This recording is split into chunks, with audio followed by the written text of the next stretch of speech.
So let's dive deep, but in a different way.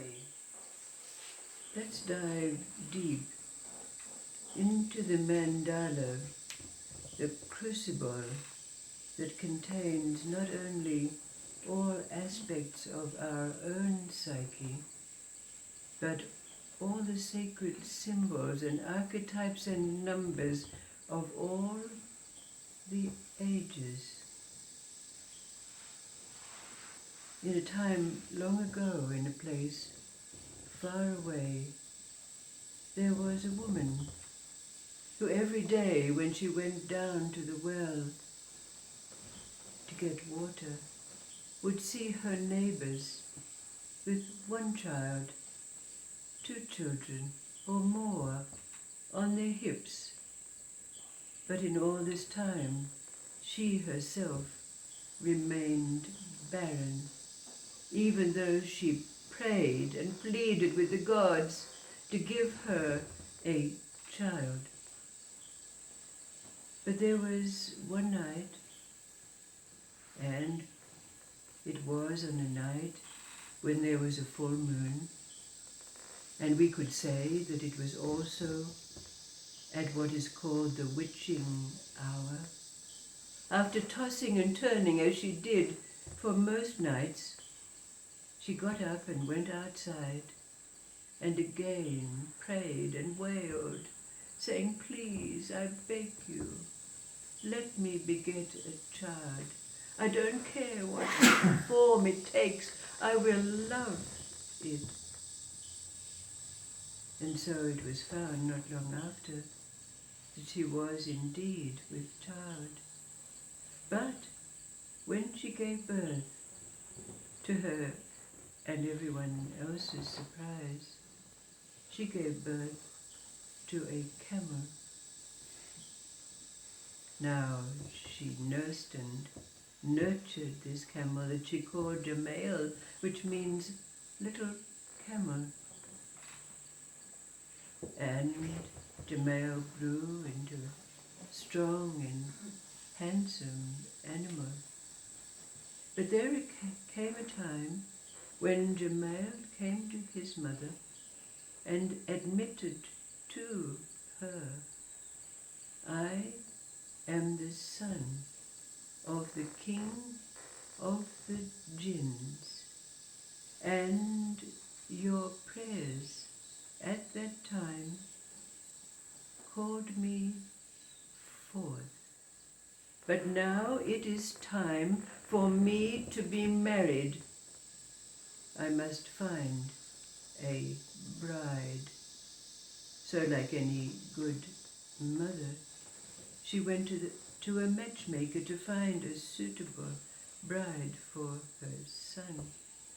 And she managed to find a maiden who for one piece of gold was willing to wed Jimal.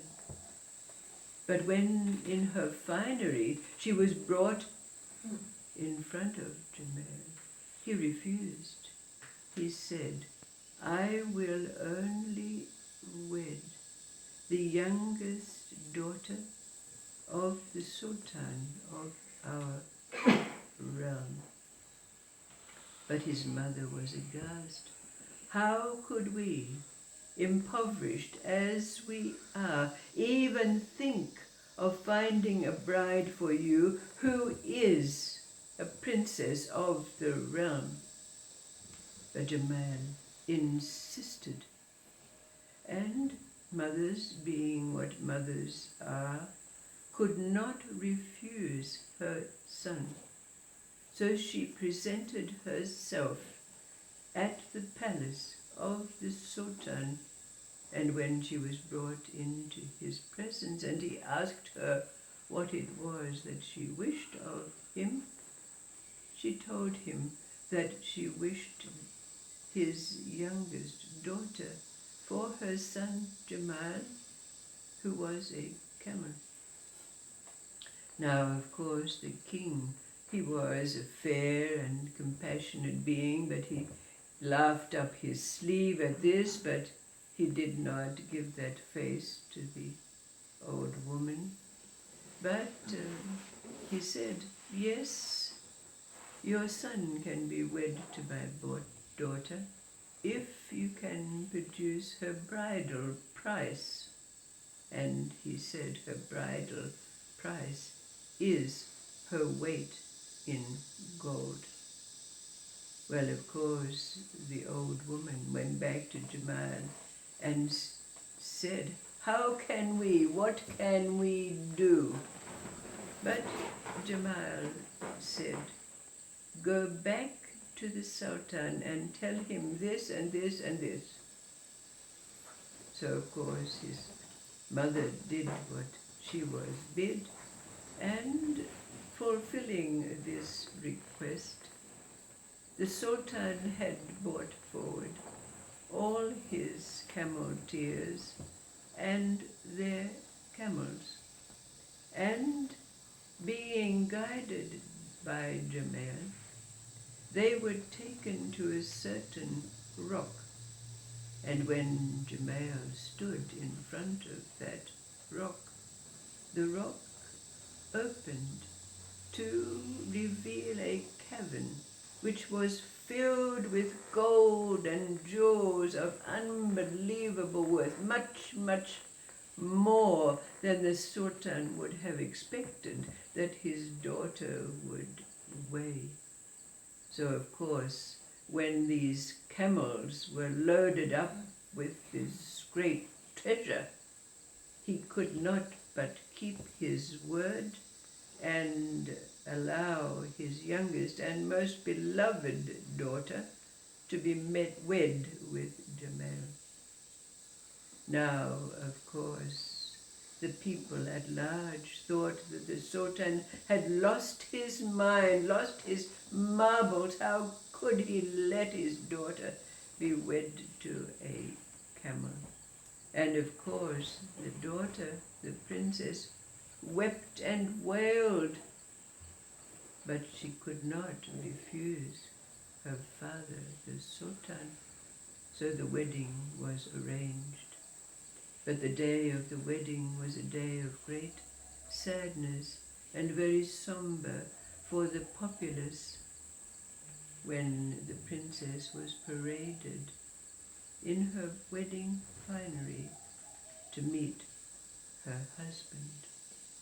But when it came to their meeting, to the very great surprise of the princess, there before her was a tall and handsome prince, a man. He told her that she must keep the secret, but he would be with her every evening, but it must not be told abroad. Now for some time, and to the very great surprise of the Sultan, when he found his daughter not sad, but elated and joyful, happy. But it so happened that after some time, marauders, alien troops, gathered at the frontiers of that kingdom. So the Sultan called together all of his sons-in-laws. He did have many daughters, to gather together to form the army, to send away all of those marauders. Now, of course, the other daughters, the princesses, laughed at our princess, who was called Ward, because they knew that her husband, the camel, could not go to war. But it so happened that Jimal said to his beloved wife, in the battle I will appear in white on a white steed, and you will know that it is I. but you must not tell anyone this secret, otherwise I will disappear forever. But as it happened, when the alien soldiers invaded, the battle was being lost until suddenly an armored knight wearing white on a white steed came forth waving his sword, and the battle turned and the alien troops were routed. Now, of course, all the daughters, the princesses who had gathered, were lauding and saying how brave and knightly their husbands were. And Princess Ward could not help herself. Out of her mouth came, "But that was my husband, the one riding the white horse in the white robes." But when she went back, as was her bent, to be with her husband, he was nowhere to be found. Gone. She was in mourning, so sad, inconsolable. But as it happened, her father, the Sultan, decided to try to brighten her life by building for her a communal bath where all the women could gather. It was filled with white marble, a beautiful edifice, but only women who could regale the princess with stories were allowed to enter the bathhouse. Now it so happened that there was one day when an old, penurious woman who had never felt the pleasure of warm water on her skin was drawn to go to the bath, thinking to herself, "I have no story to tell, but maybe if I present myself to the princess, something will come." So in the company with her grandson, she set out to find her way to this marble edifice. But on the way, the night came down, and because there were wild animals in that area, she and her grandson climbed into an olive tree to find safety for the night. But while they were in that tree and the night came down, an owl who was resting in the tree hooted, giving out its call to the world, you might say. Hoo, hoo, hoo. And suddenly, there, at the base of the tree, opened up a great chasm, and out of that chasm emerged all manner of beings, and amongst them was a tall and handsome man. But as the old woman observed, even though all the other creatures creatures and beings were celebrating. The young man sat with tears flowing from his cheeks. Now in the morning, when the old woman went to the bathhouse, she had her story, but there she found Princess Ward lying under 7 coverlets. But as the old woman began to tell her story, one by one, the layers of the coverlets were removed from the princess, and at the end of the story, she jumped up and said, "Take me to the olive tree." And so it was. And she ascended that olive tree, and she sat day and night for 6 days. On the 7th night, the owl hooted, and at the base of the tree, the chasm opened.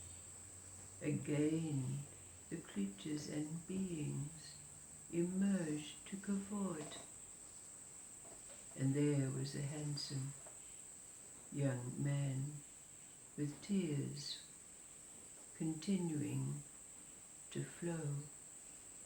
But just as the chasm was about to close, as all the beings and creatures returned, the princess descended from the tree and followed into that chasm. There she confronted the prince, and she said, "How could you desert one who loves you so?" And the prince responded. He said, "Because you are brave enough to descend into this realm, I can now take my rightful form." And so it was that the prince was able to reveal himself as the man, the husband of the Princess Ward. And we know the rest of the story. They lived in great happiness and had many sons.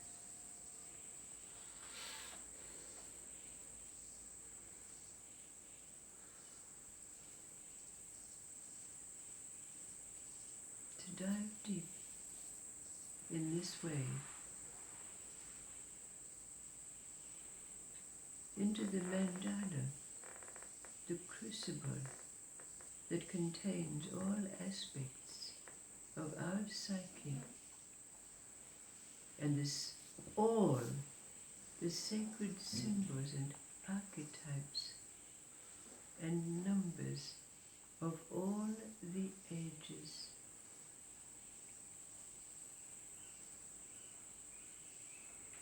What is it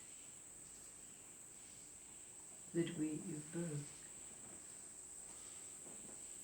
What is it that happens for us, always culminating in what it is that this story has revealed?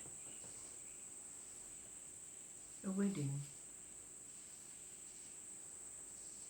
eternal bliss, and the begetting of many sons. we can find the deep meaning of every aspect and element of this story and its culmination if we dare to dive deep into our mandala.